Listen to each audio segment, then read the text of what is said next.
आज हम एक क्वेश्चन डिस्कस करेंगे that is what are electrophiles and nucleophiles. अब पेपर में ये क्वेश्चन जब आपके पास आता है तो ये जो एक क्वेश्चन मैंने बनाया है ये डिफरेंट दो शॉर्ट क्वेश्चंस भी आ सकते हैं। जैसे कि आपके पास आ जाएगा what are electrophiles, give at least 2 examples, या फिर आपके पास आ जाता है define nucleophiles, give at least 2 examples. अगर एग्जांपल स्पेसिफिकली नहीं भी पूछी जाती तो जब भी आपने डेफिनेशन देनी होती है या किसी भी चीज़ के बारे में बताना है तो आपने एग्जाम्पल ज़रूर कोट करनी होती हैं। या फिर आपके पास ये क्वेश्चन इस तरह से भी आ जाता है difference between electrophile and nucleophile. तो एक क्वेश्चन में हम इन दोनों को कवर करेंगे, इनको देखेंगे कि इलेक्ट्रोफाइल्स और न्यूक्लियोफाइल्स क्या होते हैं, और साथ में हम कुछ एग्जाम्पल्स देंगे जिससे हमें क्लियर हो जाएगा कि इलेक्ट्रोफाइल्स और न्यूक्लियोफाइल्स क्या हैं। तो पहले हम डिस्कस करते हैं इलेक्ट्रोफाइल्स।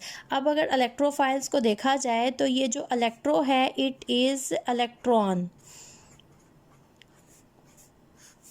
और फाइल मतलब होता है लविंग। ये आपके पास दो टर्म आती हैं, अगर हम इनको भी साथ साथ क्लियर करते जाएं। एक को हम कहते हैं फिलिक, दूसरे को हम कहते हैं फोबिक। फिलिक का मतलब होता है लविंग। लविंग मतलब कि किसी चीज़ को अट्रैक्ट करें तो उसको हम कहते हैं फिलिक, और फोबिक का मतलब होता है रेजिस्टेंस क्रिएट करना। किसी चीज़ से दूर हो जाने को हम कहते हैं फोबिक और लविंग को हम कहते हैं फिलिक। तो इलेक्ट्रोफाइल्स का मतलब है इलेक्ट्रॉन लविंग। अब इलेक्ट्रॉन लविंग कौन से होंगे? डेफिनेटली हमेशा उसी चीज़ को पसंद किया जाता है जिस चीज़ की आपके अपने पास कमी होती है। It is natural behaviour. अगर आप ह्यूमंस में भी इस चीज़ को देखो तो हमें हमेशा वही चीज़ अट्रैक्ट करेगी जो हमारे पास नहीं है।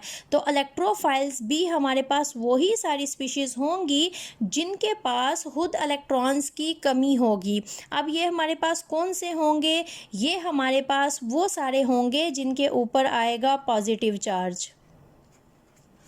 अब पॉजिटिव चार्ज हमारे पास कब आता है? फॉर एग्जांपल अगर हम यहाँ पर कोई भी एक सिंपल सी एग्जांपल ले लें तो हमारे पास यहाँ पर है लिथियम। अब लिथियम जो है आपके पास ये हमेशा एग्जिस्ट करता है +1 में। तो +1 का मतलब क्या होता है? इसने एक इलेक्ट्रॉन दे दिया है। मतलब जब भी किसी चीज़ ने इलेक्ट्रॉन दिए हुए होते हैं तो उसके ऊपर पॉजिटिव चार्ज आता है, जब किसी ने इलेक्ट्रॉन गेन किए होते हैं तो उसके ऊपर नेगेटिव चार्ज आता है। ये बहुत कॉमन सी बात है और आप इसी को रिलेट करोगे। आपके पास लिथियम है जो कि +1 है, तो इसका मतलब है इसके पास इस टाइम इलेक्ट्रॉन्स की डेफिशिएंसी है। अगर मैं बोरान की बात करती हूँ जो कि 3rd ग्रुप से बिलोंग करता है, हमेशा 3 इलेक्ट्रॉन दे देता है, तो ये आपके पास +3 होता है। खुद इसके पास इलेक्ट्रॉन्स की बहुत ज़्यादा कमी होती है। तो यहाँ पर अगर हम बोरान की बात करते हैं तो इसके ऊपर पॉजिटिव चार्ज है और इसके पास इलेक्ट्रॉन्स की कमी होती है। अगर खुद इसके पास इलेक्ट्रॉन्स की कमी है तो फिर ये इलेक्ट्रॉन्स को अट्रैक्ट करेगा और इसको हम कहते हैं इलेक्ट्रोफाइल्स। अब इलेक्ट्रोफाइल्स के ऊपर या तो पॉजिटिव चार्ज होगा या फिर वो हमारे पास होंगे न्यूट्रल। अब न्यूट्रल स्पीशीज़ हमारे पास कौन सी होंगी? न्यूट्रल स्पीशीज़ वो हमारे पास होंगी जिनके ऊपर पॉजिटिव चार्ज तो नहीं होगा लेकिन इलेक्ट्रॉन डेफिशिएंट होंगी वो हमारे पास। जैसे कि यहीं पर आप आगे देखोगे एक एग्जाम्पल, आपके पास SO3 जो सल्फर ट्राईऑक्साइड होती है आपके पास, इसका स्ट्रक्चर इस तरह से आता है, डबल बॉन्ड ऑक्सीजन यहाँ पर, डबल बॉन्ड ऑक्सीजन यहाँ पर और डबल बॉन्ड ऑक्सीजन यहाँ पर। इसके ऊपर कोई भी पॉजिटिव चार्ज नहीं होता लेकिन एक्चुअली ये बहुत ज़्यादा इलेक्ट्रॉन डेफिशिएंट होती है क्योंकि ऑक्सीजन सल्फर से इलेक्ट्रॉन ले लेती है। तो यहाँ पर सल्फर के खुद के पास इलेक्ट्रॉन्स की बहुत ज़्यादा कमी हो जाती है, तो ये इलेक्ट्रॉन पुअर सेंटर हो जाता है। तो इसलिए अगर इसको अपने सराउंडिंग में कहीं पर भी इलेक्ट्रॉन नजर आते हैं तो ये खुद ब खुद उसकी तरफ अट्रैक्ट होने लग जाता है। तो इसको हम कहते हैं इलेक्ट्रोफिलिंग, मतलब के इलेक्ट्रॉन लविंग। अब सेकंड हमारे पास आ जाता है न्यूक्लियोफाइल्स। न्यूक्लियो मतलब आपके पास न्यूक्लियस, और फाइल उसी तरह से आपके पास आ जाता है लविंग। न्यूक्लियोफाइल्स वो होते हैं जो कि न्यूक्लियस को अट्रैक्ट करते हैं। मतलब अब आपके पास न्यूक्लियस का क्या होगा? आपके पास यहाँ पर है हाइड्रोजन। अगर मैं हाइड्रोजन को ड्रा करूँ तो ये इसका सेंटर में न्यूक्लियस है और यहाँ पर एज यू नो हाइड्रोजन के 1s1 एक ही इलेक्ट्रॉन होता है और वो यहाँ पर इसके पास प्रेजेंट है। अगर यहाँ पर इसका ये इलेक्ट्रॉन रिमूव कर दिया जाए तो पीछे सिर्फ सिर्फ आपके पास ये बच जाएगा यहाँ पर न्यूक्लियस। तो ये आपके पास आ जाता है न्यूक्लियस। अब न्यूक्लियोफाइल का मतलब है न्यूक्लियस लविंग। अब अगर किसी ने इस पॉजिटिव चार्ज को आके अट्रैक्ट करना है, वो न्यूक्लियोफाइल है, वो इस न्यूक्लियस को अपनी तरफ अट्रैक्ट कर रहा है, तो इसका मतलब है कि वो खुद आपके पास होगा नेगेटिव। न्यूक्लियोफाइल पॉजिटिव चार्ज को अट्रैक्ट करने वाले वो होंगे जो जिनके पास खुद इलेक्ट्रॉन्स बहुत ज़्यादा प्रेजेंट होंगे। अगर किसी ने न्यूक्लियस को अट्रैक्ट करना है तो इसका मतलब है कि उसके पास खुद इलेक्ट्रॉन्स बहुत ज़्यादा प्रेजेंट है, उसके ऊपर नेगेटिव चार्ज है, इसलिए वो क्या कर रहा है, वो पॉजिटिव चार्ज की तरफ अट्रैक्शन शो कर रहा है। अब नेगेटिव की एग्जांपल आप लेना चाहो तो आपके पास बहुत सिंपल एग्जांपल आ जाती है। इस तरह से हाइड्रोक्सिल की हैलोजेंस आ जाती हैं, आपके पास फ्लोरीन है, क्लोरीन है, ब्रोमीन है, इसके अलावा और बहुत से आपके पास आ जाते हैं ऐसे मॉलिक्यूल्स जिनके ऊपर नेगेटिव चार्ज होता है। एज दिस इज पॉजिटिव, तो जो न्यूक्लियोफाइल से आप याद रख सकते हो, इनके ऊपर हमेशा नेगेटिव चार्ज होता है, न्यूक्लियोफाइल्स एंड नेगेटिव। तो इस तरह से अगर आप याद रखोगे तो इलेक्ट्रोफाइल्स और पॉजिटिव ऑटोमेटिकली आपको याद रह जाएगा। इनके ऊपर नेगेटिव चार्ज होता है या फिर ये आपके पास होते हैं न्यूट्रल। अब न्यूट्रल न्यूक्लियोफाइल्स वो होंगे, नेगेटिव चार्ज किसी स्पीशी पे तब आता है जब वो इलेक्ट्रॉन्स को गेन करता है, मतलब उसके पास इलेक्ट्रॉन्स काफ़ी रिच अमाउंट में प्रेजेंट होते हैं। तो अब न्यूट्रल न्यूक्लियोफाइल्स आपके पास वो वाले आएंगे जिनके पास प्रेजेंट होंगे लोन पेयर्स। तो अगर उनके पास लोन पेयर्स प्रेजेंट हैं तो वो भी न्यूक्लियोफाइल के तौर पे अट्रैक्ट कर सकते हैं। ऐसी बहुत सी स्पीशीज़ होती हैं आपके पास, जैसे कि यहाँ पर आपके पास अमोनिया है जिसके पास एक लोन पेयर है, जैसे कि आपके पास वाटर मॉलिक्यूल है जिसके पास 2 लोन पेयर प्रेजेंट होते हैं। तो ये सब भी न्यूक्लियोफाइल के तौर पे एक्ट करते हैं और इनके पास इलेक्ट्रॉन्स होते हैं, electron in the form of lone pairs present होते हैं, किसी भी पॉजिटिव चार्ज को अपनी तरफ इजीली अट्रैक्ट कर सकते हैं।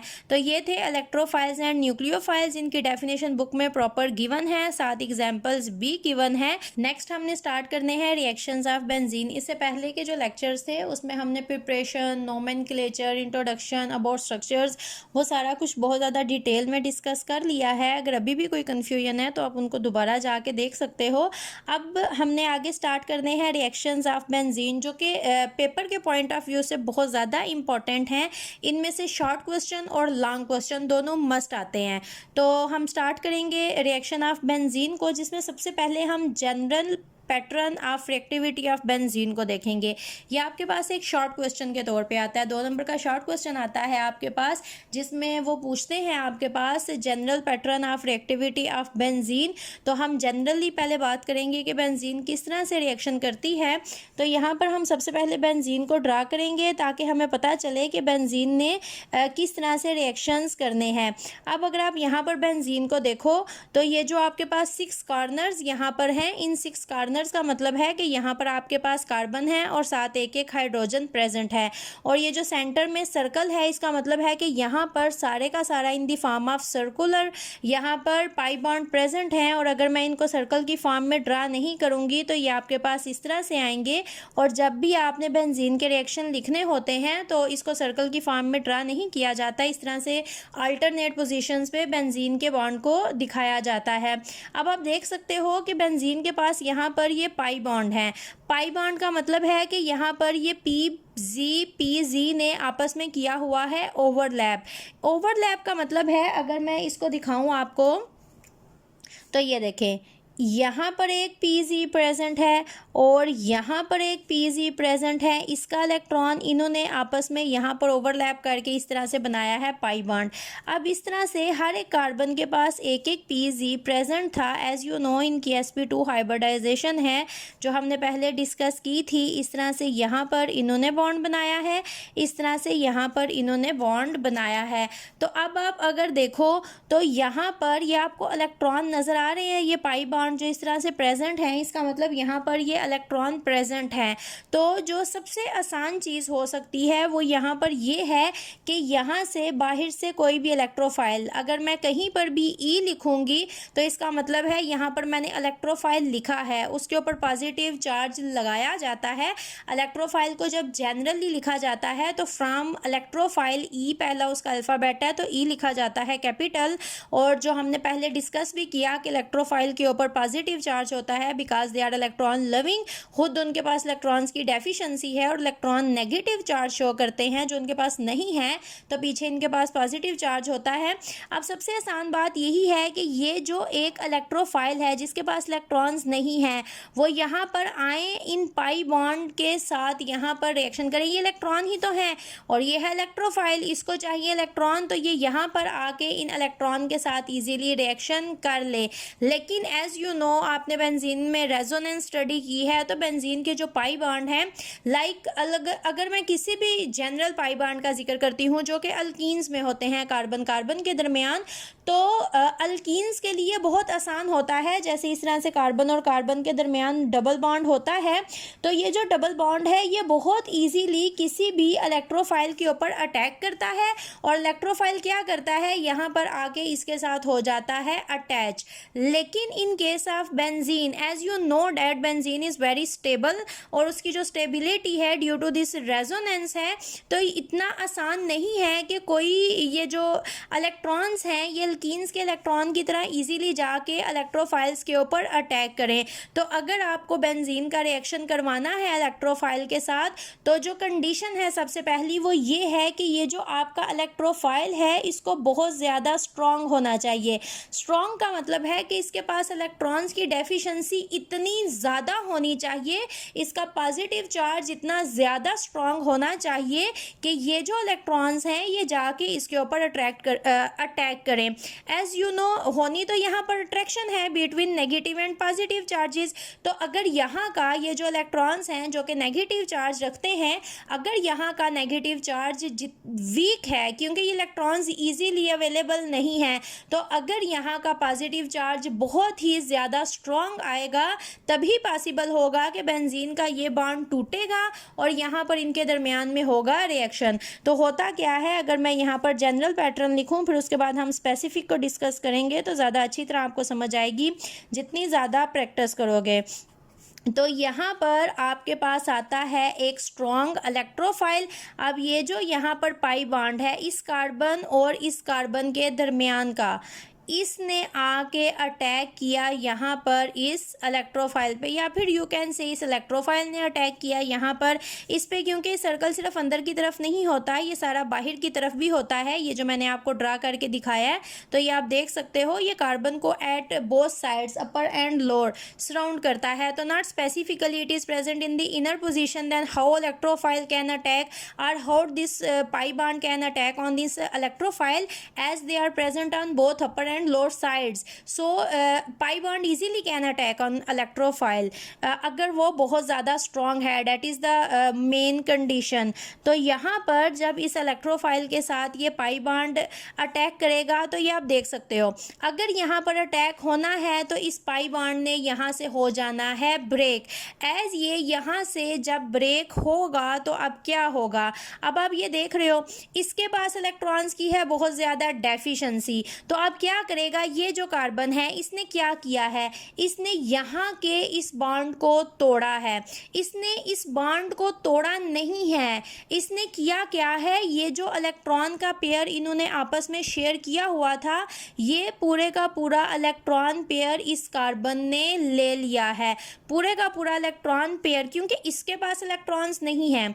ये बॉन्ड बनाने आया है इस कार्बन के साथ लेकिन इलेक्ट्रॉन्स इसके पास नहीं है, तो यहाँ का प्रेजेंट कार्बन इस पूरे के पूरे पाई बॉन्ड को खुद पे लेगा और पूरे का पूरा पाई बॉन्ड मतलब कि इलेक्ट्रॉन पेयर उसको लेके यहाँ पर ये जो ई है इलेक्ट्रोफाइल है इसके साथ बना लेगा बॉन्ड। और इस कार्बन के साथ एक प्रेजेंट थी यहाँ पर हाइड्रोजन, जिसको हमने बाहर निकाल के दिखा दिया ताकि आपको पता हो यहाँ पर कार्बन है, एक इलेक्ट्रोफाइल के साथ इसने बॉन्ड बनाया है और एक हाइड्रोजन यहाँ पर इसके साथ पहले से प्रेजेंट थी। अब इस कार्बन के पास तो इसका इलेक्ट्रॉन था, इसने इस कार्बन के साथ म्यूचुअली शेयर करके बॉन्ड बनाया हुआ था, लेकिन जब कार्बन ने यहाँ से इससे इसका इलेक्ट्रॉन ले लिया है तो ये इलेक्ट्रॉन डेफिशिएंट हो गई है। इसका इलेक्ट्रॉन जब इससे ले लिया गया है तो इसके ऊपर इलेक्ट्रॉन की कमी हो गई है और उस कमी को शो किया जाता है विद पॉजिटिव चार्ज, जो कि यहाँ पर आप देख सकते हो ये इलेक्ट्रोफाइल्स हैं, इनके ऊपर इलेक्ट्रॉन की कमी है इसलिए इनके ऊपर पॉजिटिव चार्ज है, they are electron deficient centres. तो इस कार्बन से भी जब उसका इलेक्ट्रॉन ले लिया गया है तो कार्बन के पास तो 4 इलेक्ट्रॉन होते हैं और वो उन चारों को शेयर करके अपने 8 कंप्लीट करती है। इसने भी ऐसा ही किया हुआ था, लेकिन यहाँ पर शेयरिंग का एक इलेक्ट्रॉन के साथ साथ इसका भी इलेक्ट्रॉन ले लिया तो अब इसके पास 6 रह गए हैं। तो ये बहुत ज़्यादा इलेक्ट्रॉन डेफिशिएंट हो गई है, इसलिए इसके ऊपर आ गया है पॉजिटिव चार्ज। अब जब ये सिचुएशन सारी आ जाती है, इट इज़ हाईली अनस्टेबल। किसी भी स्पीशी के ऊपर जब कोई चार्ज आ जाता है तो वो बहुत ज़्यादा अनस्टेबल हो जाती है। यहाँ पर कार्बन्स के बॉन्ड कंप्लीट नहीं है। तो अब यहाँ पर एक और स्टेप होगा, बेंजीन जब रिएक्शन करती है तो वो हमेशा 2 स्टेप में आपके पास होता है। आगे जाके डेफिनेटली 2 से ज़्यादा स्टेप्स भी हो जाएंगे, बट ये मुश्किल नहीं है। लेकिन जो बेसिक जनरल आता है वो 2 स्टेप हैं। पहले में इलेक्ट्रोफाइल का अटैक है और इलेक्ट्रोफाइल के साथ बॉन्ड बनता है। अब सेकेंड सिचुएशन में यहाँ पर क्या होगा, यहाँ पर एक न्यूक्लियोफाइल आएगा। उसको न्यूक्लियोफाइल भी कहते हैं और उसको बेस भी कहते हैं। न्यूक्लियोफाइल को बेस भी कहा जाता है, तो मैं इसको बी से शो करूंगी। और न्यूक्लियोफाइल नेगेटिव, तो इसके ऊपर होता है नेगेटिव चार्ज। अब आप ये देख रहे हो यहाँ पर क्या हुआ है, ये जो हाइड्रोजन है इसको रिमूव करना बहुत ज़्यादा आसान होता है। बेस हमेशा आके क्या करती है, इस हाइड्रोजन को यहाँ से करवा देती है रिमूव। क्लियर। जब हाइड्रोजन यहाँ से उतरेगी तो ये जो हाइड्रोजन है ये उतरती है इन the form of proton. In the form of proton उतरने का मतलब है ये जो पीछे इलेक्ट्रॉन पेयर है जिसमें एक इलेक्ट्रॉन कार्बन का है दूसरा हाइड्रोजन का है, वो ये इलेक्ट्रॉन अपना भी नहीं लेती और जो कार्बन के साथ कार्बन का है जो इन दोनों ने शेयर किया हुआ है वो भी नहीं लेती। तो ये जो पूरे का पूरा इलेक्ट्रॉन पेयर जो कि इस कार्बन ने ले लिया था बॉन्ड बनाने के लिए, ये मूव करके वापस इन दोनों के दरमियान में आ जाएगा। तो अब जब यहाँ पर वापस से आ जाएगा बॉन्ड यहाँ पर, तो पाई बॉन्ड तीनों के तीनों कंप्लीट और यहाँ पर इलेक्ट्रोफाइल अब प्रेजेंट है अकेला और साथ ये आपके पास आ जाता है हाइड्रोजन, साथ इसके आ जाती है बेस। अब अगर ये थोड़ा स्टेप आपको मुश्किल लगा है तो मैं आपको आसान तरीके से बताती हूँ। अब मैंने एक बेस ले ली, फॉर एग्जांपल यहाँ पर आ गया था हाइड्रोक्सल। हाइड्रोक्सल ने यहाँ से इस प्रोटॉन इस हाइड्रोजन के ऊपर अटैक किया जो कि इन द फॉर्म ऑफ प्रोटॉन उतरा और ये आपके पास बन गया वाटर मॉलिक्यूल H2O जो कि आपके पास इस तरह से भी प्रेजेंट होता है। और जो यहाँ पर हाइड्रोजन का बॉन्ड था वो वापस यहाँ पर शिफ्ट हो गया है क्योंकि ये जो बेस आई है इसने बताया है कि मेरे पास पूरे का पूरा इलेक्ट्रॉन पेयर है, तो हाइड्रोजन को अब जरूरत नहीं है, कार्बन का इलेक्ट्रॉन उसको दिया और अपना भी उसको देके तो यहाँ पर हाइड्रोक्सल के साथ इजीली इसने आके बना लिया बॉन्ड। तो ये इलेक्ट्रॉन पेयर वापस यहाँ पर शिफ्ट हो गया। पहले इसके पास 2 इलेक्ट्रॉन कम हुए थे, मैंने आपको काउंट करवाए थे कि किस तरह से कार्बन के पास 8 से 6 इलेक्ट्रॉन हो गए हैं। तो जब यहाँ पर अब पूरे का पूरा इलेक्ट्रॉन पेयर वापस आएगा तो इसके पास दोबारा से जो 6 इलेक्ट्रॉन थे वो 8 में कन्वर्ट हो जाएंगे और ये जो कार्बन है एज यहाँ पर हाइड्रोजन उतरी है तो इस कार्बन के बॉन्ड भी जो इसने बनाए हुए थे 4 वो 3 रह गए थे। तो फिर यहाँ पर क्या हुआ, इसने वापस से इस कार्बन के साथ बना लिया पाई बॉन्ड। ये आपके पास जो स्टार्टिंग प्रोडक्ट था वहाँ पर यहाँ पर कार्बन के साथ प्रेजेंट थी हाइड्रोजन। अब हुआ सिर्फ इतना है, इसको हम सब्स्टिट्यूशन कहते हैं। सब्स्टिट्यूशन का मतलब अगर आपकी एक टीचर है जो आपको केमिस्ट्री पढ़ाते हैं, one day she is absent, तो उसकी जगह कोई और टीचर आके आपको केमिस्ट्री पढ़ाने लग जाए तो जो आपकी अपनी टीचर है उसकी जगह पे वो टीचर सब्स्टिट्यूट होगा। मतलब यहाँ पर हाइड्रोजन प्रेजेंट थी, ये हाइड्रोजन अगर यहाँ से उतार ली जाए और इसकी जगह यहाँ पर कोई और ग्रुप लगा दिया जाए तो ये हमने कहा कि ये सब्स्टिट्यूट है।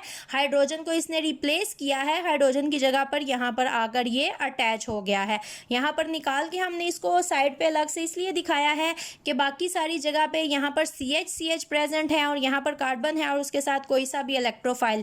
ये जनरल है, जब आगे हम स्पेसिफिकली रिएक्शंस को स्टडी करेंगे because that is general pattern of reactivity, तो हमने यहाँ पर E और B को यूज़ किया और B थोड़ा कन्फ्यूजन काज ना करे इसलिए मैंने आपको एक स्पेसिफिक बेस यहाँ पर दे दी है ताकि आपको समझ आ जाए। तो ये हमारे पास आ गया है जनरल पैटर्न ऑफ रिएक्टिविटी। अब मैं एक एग्जाम्पल लेती हूँ बहुत आसान जिससे आपको थोड़ा सा आइडिया हो जाएगा, जिसमें आपको पहले बताया जाएगा कि जब भी बेंजीन का रिएक्शन होता है ये स्ट्रॉन्ग इलेक्ट्रोफाइल होता नहीं, हम खुद से स्ट्रॉन्ग इलेक्ट्रोफाइल बनाते हैं, क्योंकि अगर इलेक्ट्रोफाइल स्ट्रॉन्ग नहीं होगा तो रिएक्शन नहीं होगा। फॉर एग्जांपल अगर मैंने हैलोजिनेशन ही करवानी है बेंजीन की, पीछे अगर आपने बेंजीन को स्टडी किया है तो आपको पता होगा बेंजीन अपनी हैलोजिनेशन बहुत ईजीली मतलब करवा देती है, नॉट सो ईजीली हमें करवानी पड़ती है। तो अगर हैलोजिनेशन क्या है?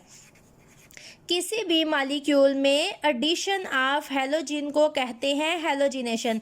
अगर शॉर्ट क्वेश्चन में पूछ लिया जाए define halogenation, halogenation is addition of halogen in any molecule is known as halogenation. तो अगर आपको हैलोजिनेशन बेंजीन में करवानी है तो आप क्या करते हो, आप सबसे पहले जो आपकी हैलोजिन है इसका रिएक्शन करवाते हो आयरन के मॉलिक्यूल के साथ।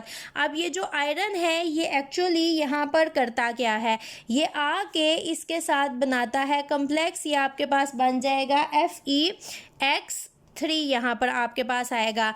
आपको पता है आयरन दो फॉर्म्स में एग्जिस्ट करता है, Fe2 एंड Fe3, जिसको हम एक को कहते हैं फेरस और दूसरे को हम कहते हैं फेरिक। तो यहाँ पर ये जो आयरन है इसने जो ये बनाया है इसका नेम है फेरिक क्लोराइड। जब भी आपके पास iron in the form of +3 होगा, एक आपको पता है हैलोजिन Cl नेगेटिव, F ये 1 नेगेटिव में एग्जिस्ट करता है, अगर 3 है तो इसका मतलब है this is -3 and this is +3, तो ये आपके पास फेरिक क्लोराइड होगा। इक्वेशन को अगर आप बैलेंस करो तो ये आपके पास, इसको आप 2 कह सकते हो, इसको भी 2 कह सकते हो और इसको 3, 3 2 6 3 2 6 2 एंड 2, ये इक्वेशन आपके पास बैलेंस हो जाएगी। अब आपके पास होता क्या है, ये जो फेरिक क्लोराइड बनता है FeX3 फेरिक क्लोराइड, ये फर्दर रिएक्शन करता है एक और हैलोजिन के मॉलिक्यूल के साथ।